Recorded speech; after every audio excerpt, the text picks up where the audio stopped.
মানুষকে মুহাম্মদ সাল্লাল্লাহু আলাইহি ওয়াসাল্লাম বলছে দাড়ি রাখো, এরা কাটে। বলছে টাকনুর উপরে প্যান্ট পরো, এরা নিচে পরে। এখন নায়কের দাড়ি রাখে, এরা দাড়ি রাখে। আল্লাহ তাআলা বলছে হালাল খাও, এরা সবসময় হারামের প্রতি ঝুঁকে থাকে। ইসলাম যত কিছু আদেশ করছে, মুসলমানদের বর্তমানে কাজ হয়ে গেছে সবকিছুর বিরুদ্ধে চালু করা।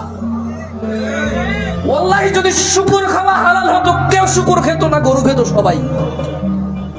যদি মদ খাওয়া হালাল হতো, এই মুসলমানরা মদের প্রতি এত আকৃষ্ট থাকতো না, সবাই পানের প্রতি থাকতো আকৃষ্ট।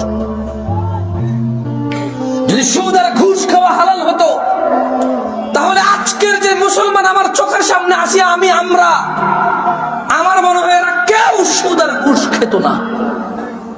ওয়াল্লাহি যদি নামাজ পড়লে পাপ হতো, তো ফজরে তুমি মসজিদে জায়গা দিতে পারতা না। গান শুনলে পাপ হয়, কনসার্টে জায়গা হয় না। গান শুনলে পাপ হয়, কনসার্টে জায়গা হয় না। সিনেমা দেখলে পাপ হয়, ইন্টারনেটে মিলিয়ন বিলিয়নস ভিউ হয় ওইটা। বাবা মায়ের সাথে বেয়াদবি করলে পাপ হয়, কোন সন্তান তার বাপ মায়ের কথা শোনে না। একটা সামান্য মেম্বার, ইউনিয়ন মেম্বার, ও বেটা এখন 2 লাখ টাকা খরচ করলে হওয়া যায়। কি আগের যুগ আছে সম্মান হতো? আমি রাজনীতি বক্তব্য দিচ্ছি না, ফ্যাক্ট বলতেছি।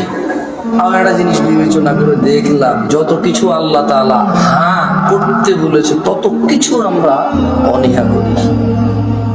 উনি বলেছে বিয়ে করো, 2টা 3টা 4টা পছন্দ মতো, তৌফিক অনুযায়ী। আমরা প্রেম করি 2টা 3টা 4টা সিম দিয়ে। দেখেন, উনি বলছে বিয়ে করো 2টা 3টা 4টা, আমরা করি প্রেম 2টা 3টা 4টা। উনি বলেছে, মুহাম্মদ সাল্লাল্লাহু আলাইহি ওয়াসাল্লাম বলেছে তোমরা বেশি বেশি বাচ্চা কাচ্চা নাও, তাহলে আমার উম্মত ভারী হবে, কিয়ামত আমি বিশাল এক জনসমুদ্র নিয়ে ইনশাআল্লাহ জান্নাতে প্রবেশ করব। আমরা বলি একটা যথেষ্ট। কয়টা যথেষ্ট? একটা যথেষ্ট।